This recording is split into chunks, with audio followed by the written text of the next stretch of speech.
Go live. Go live. Hello, hello, hello. Hi. Hi, hi, Good morning hi. still.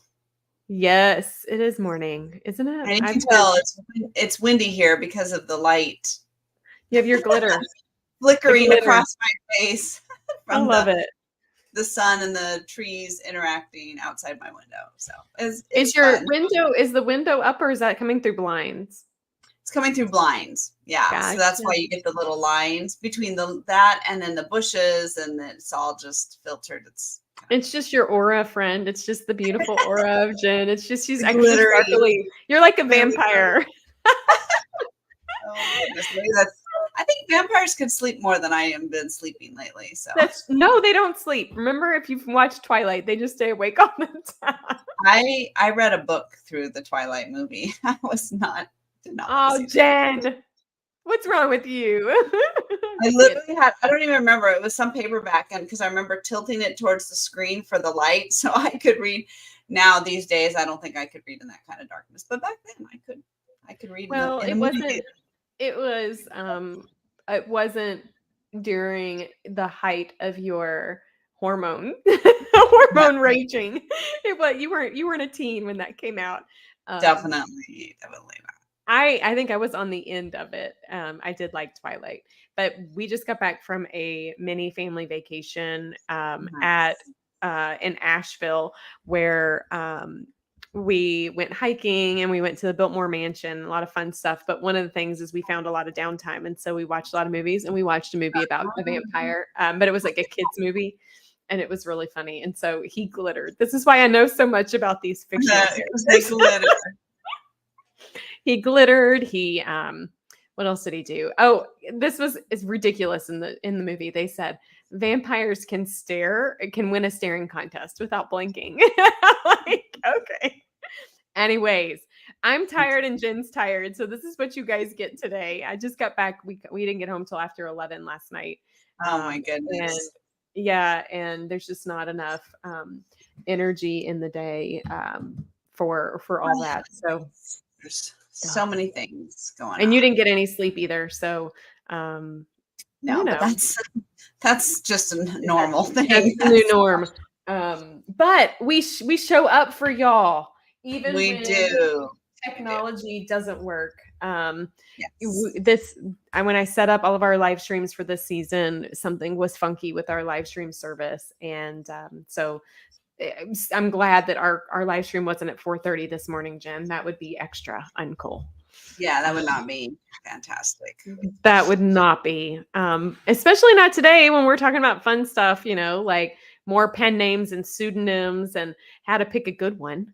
And I think that's Yes. important. It's important because, or I say it's important. I think if you're going to go down this route, like you want something that can embody you and feels right based on your goals and your needs, but also is something that can roll off of your mouth too. If you're at a writer's conference and you embody that person, yeah, I suspect, Jen, you're going to have more to bring to the table on this chat or this topic than I will. But I'm curious your thoughts. I mean, we've talked previous live streams on this topic around using a pen name that maybe you're just using it because it's a different a genre that you're writing in. So I could more easily do like SL Feger, and that's no big deal, right? But if I were going to, become Jane Smith, that's a different journey. So I'm curious your thoughts on this. I think you probably have some. Yeah, so I think there's a number of things to think about, and talk about technology. My computer's trying to die, so I hope it doesn't die on us. No, you can't. Don't die, I have to computer. get I have to buy a new computer today, so it Oh has my been, gosh. yeah, trouble. So anyways, we will soldier through. So I think there's a couple things. One, the genre you're writing in, right? So if you're writing thriller suspense, there tends to be like the initials, right, that you see. And also it tends to hide the gender because thrillers Ooh, traditionally have been more, seem like a more male dominated yep, situation, genre. And so, when yep. I write romantic suspense, I write it as JL Crosswhite. So that's not uncommon for people to do that. If you're writing romance and you're a guy, There are guys who do write romance, but a lot of them do write under female pen names because that's seen as a more woman dominated genre. And Mhm. so think about the genre that you're in.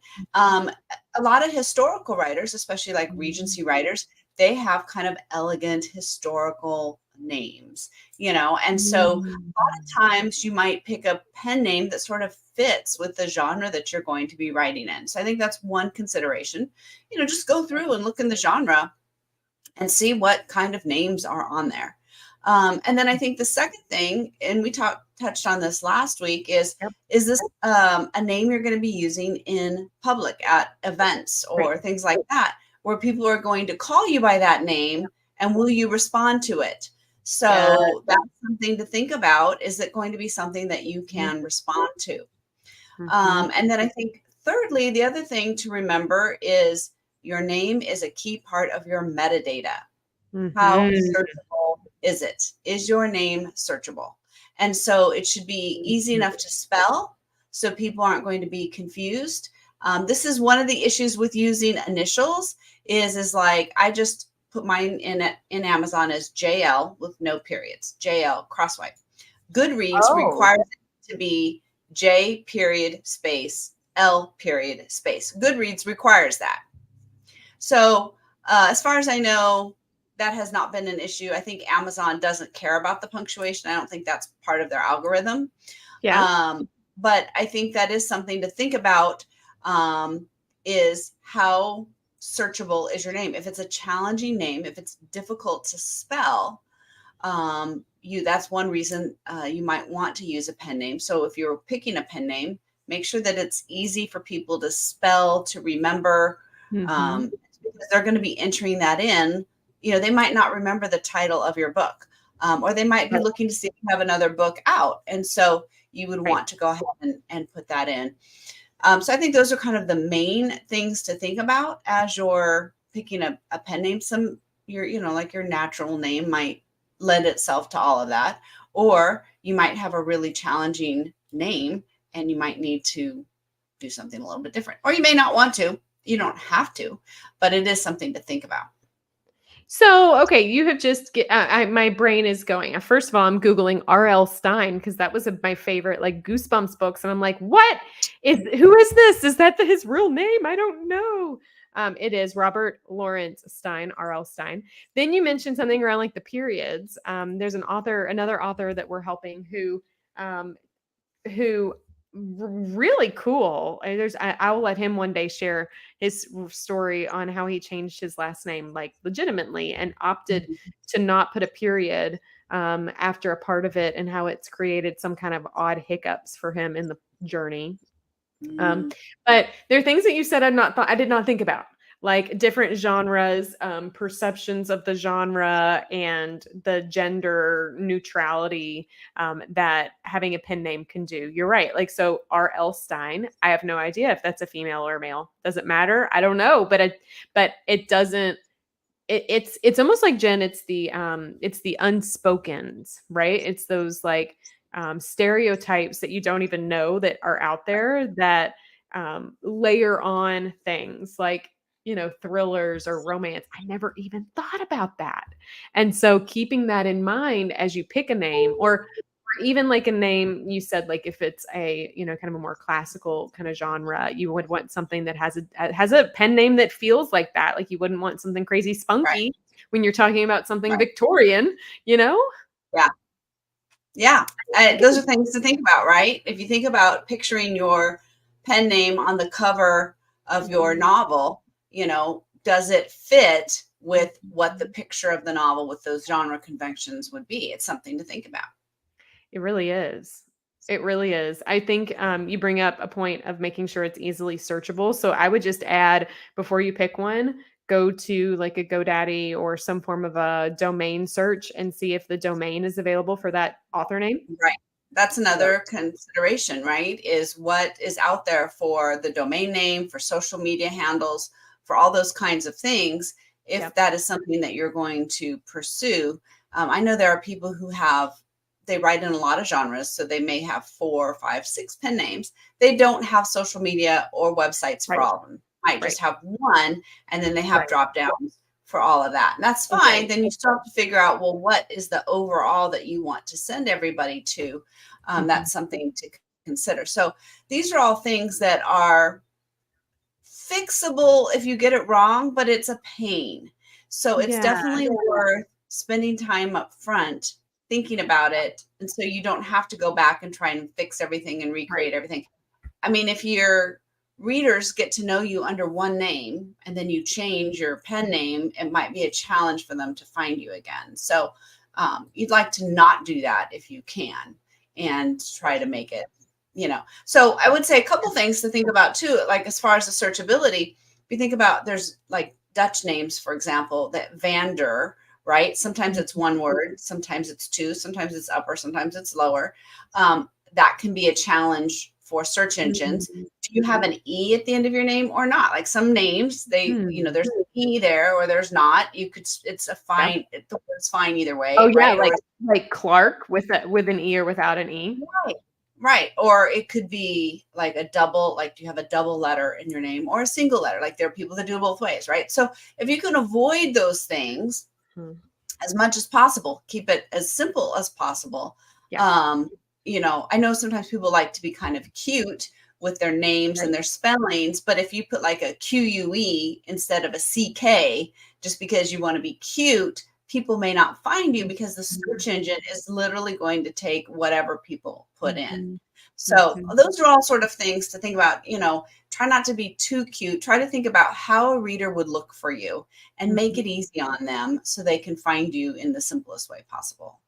I'm giggling inside, Jen, because I'm thinking that somebody should create a AI tool where you put in something and it's based on like your birthday and your whatever, and then it creates your pen name. There's Like they do probably there a probably is. It's like pen. they do for like your elf name around Christmas Mhm. or whatever, something that kind of like, I am now, Sarah Happy Pants or something. That's Right. really awful. There, No, you don't there's want to be that. probably some sort of crazy pen name generator out there. That would be. Oh my That'd gosh, be I'm gonna have to look for us to see if there's one to do.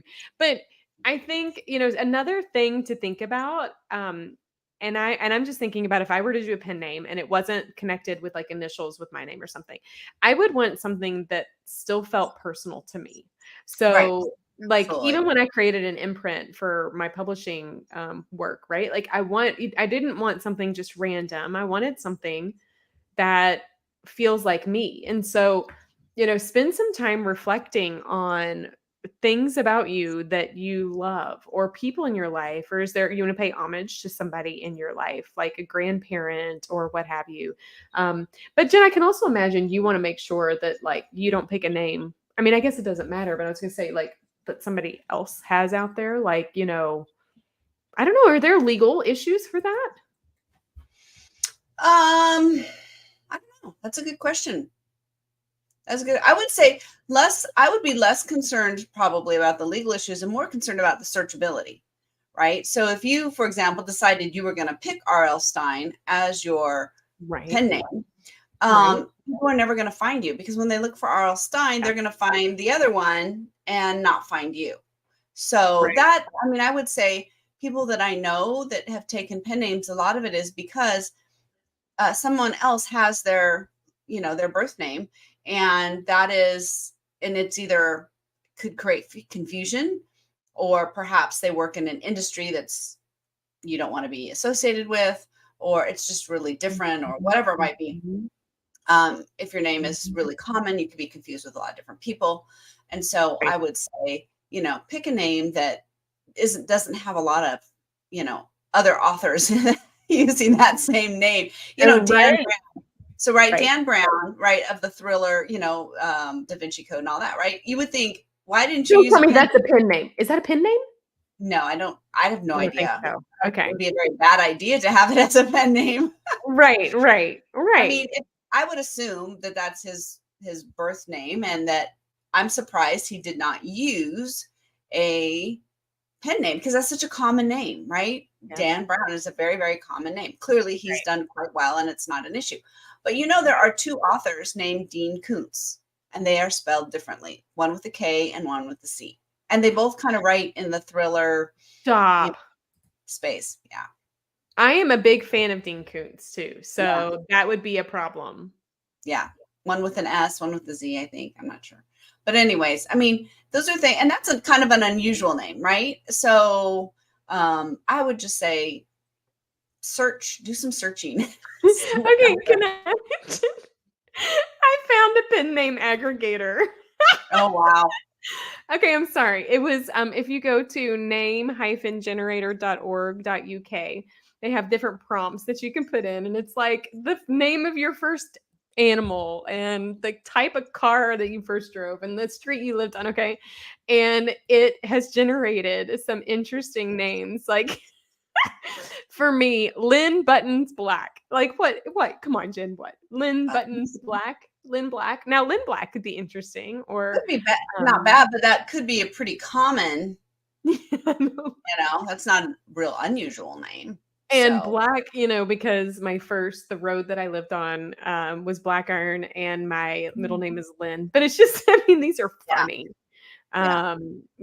So I don't so much know if they're good. Although, like, it has a spinoff of my middle name. And so my middle name is Lynn and my last name's Feger. Lynette Feger is interesting. But I also don't know that I would want something super close to my last name. I don't know. There are obviously, I figure that there would be an aggregator or not I get a generator out Mhm. there, a generator tool. There's a lot, man.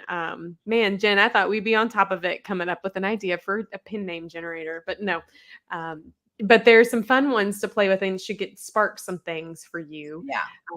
But I definitely do think having something that has a connection to you. For instance, my imprint is Stargazer Publications. Well, that is the Stargazer flower is my favorite flower. Has very, very deep Mhm. connections in the Stargazer lily in my family, but also the concept of the double definition of a stargazer looking up to the sky, right? And Right. so, Yeah. is there something that means something to you that you Right. could? I would say that would be the only way, Jen, I would be able to navigate Yes. it. Right. Absolutely. Yeah. I think when you have it as something meaning that's very, very important. And it's Yeah. something you definitely want to think about, as you're thinking through the process. Just as you would think, like you said, as you would think about the imprint for your publishing company, if you're indie publishing, your pen name, it's going to be around with you for a long time. So definitely make it something you want to be with you for a long time. I know. I mean, it almost like becomes a part of you. Yeah. It is a part of you, and so you want something that's going to feel right in that process. And so Mhm. I love the kind of the litmus test that you kind of gave in the beginning. What are the reasons that you're wanting to do it? You could also, Jen, I think, test it out. Like you could try it on like something small, like maybe it's like a novella or something that you're doing just to see Mhm. like how it feels. But Right. I also would suspect, as with anything, if you can get it right the first time, it sure does make things easier in the long run. It really does. It definitely makes things easier. This is a hard enough industry of all the things you have to learn and create. And this, we're not even talking about writing the book, right? But all the things you have to Yeah, learn to do, it's a lot. And so it is. don't make yourself, have to repeat work if you don't need to, for sure. Definitely. Absolutely. Yeah. Absolutely. So, Jen, what are you reading right now? You reading anything good? I'm still I'm still working on my nonfiction through. I'm halfway through, more than halfway through the Idea Factory. I think I've Yeah. got 12 or 13 more chapters left. It's a very long book. Mhm. Yeah. But and that it's been really, really interesting to learn about technology and Mhm. the scientific creative process, which is just very Yeah. different than kind of what we Yeah. do, but has a lot of similarities. Um, been listening to some audiobooks. It was interesting. I was telling somebody that I'm having a hard time reading at night because I read all Mm, day and I'm really yeah. tired. And so I actually haven't picked up my Kindle in a while. Yeah. So I've just been listening to audiobooks and which is good. I still want story, but my eyes are tired looking at Well, I think there's an ebb and flow because I'm noticing I'm not doing as much social reading as I like. Yeah, And I think a lot of that has to do with the time of the year, the projects I'm working on, the right. things like just capacity. So I find, that my TBR list remains and I'm not digging into it or like Right. digging through it as quickly as I want to be. But that's okay. Like, that's okay. We know the power of reading, we obviously, but we can also give ourselves grace as we're navigating. I'm working on a manuscript, and so inevitably my spare time, Jen, is not reading, but it's writing. And Yeah. work getting all of those kind of ducks in a row. I am reading a book on that you and I have a joint client work with. I won't give it away yet, but it's on the power or the challenge of grief. And Mm. that's something that so many of us navigate and experience, and yet so few of us spend the time reflecting on how we should treat those who are in the depths of it. And Mm. what I really love about vulnerable books like this is that it challenges us all to walk away better people because we've learned and are reminded from others on how we should act and what things we should say or not say, or all of those kind of moving pieces in challenging times. She talks, and I think this is relevant to authors, so I'll share. She talks about the shoulds and how we should reserve shoulds for very important occasions and very specific occasions. So it's not like you should go do that. You should go for a walk. You should da da da da.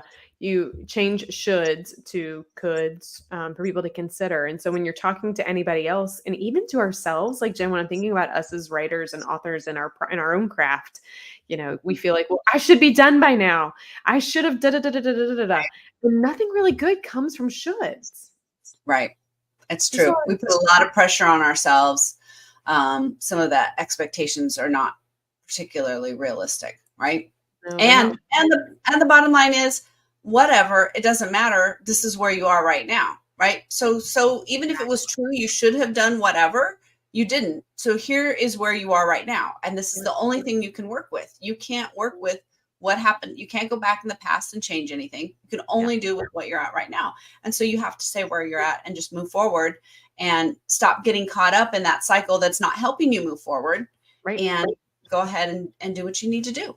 Exactly. Yeah, exactly. So throw the shoulds out the window. For sure. For sure. I agree 100%. Mm. All right. So next week, Jen, we're talking about marketing with a pen name. Yeah. Mm. That's an interesting challenge, right? It's so interesting. But there are ways to do it effectively. So tune in. And then if any of you guys listening now or in the future have questions around pen names and you yourself are navigating, feel free to share. Jen and I are happy to answer those live or later too. So we are definitely open to that. Jen, want to send us off?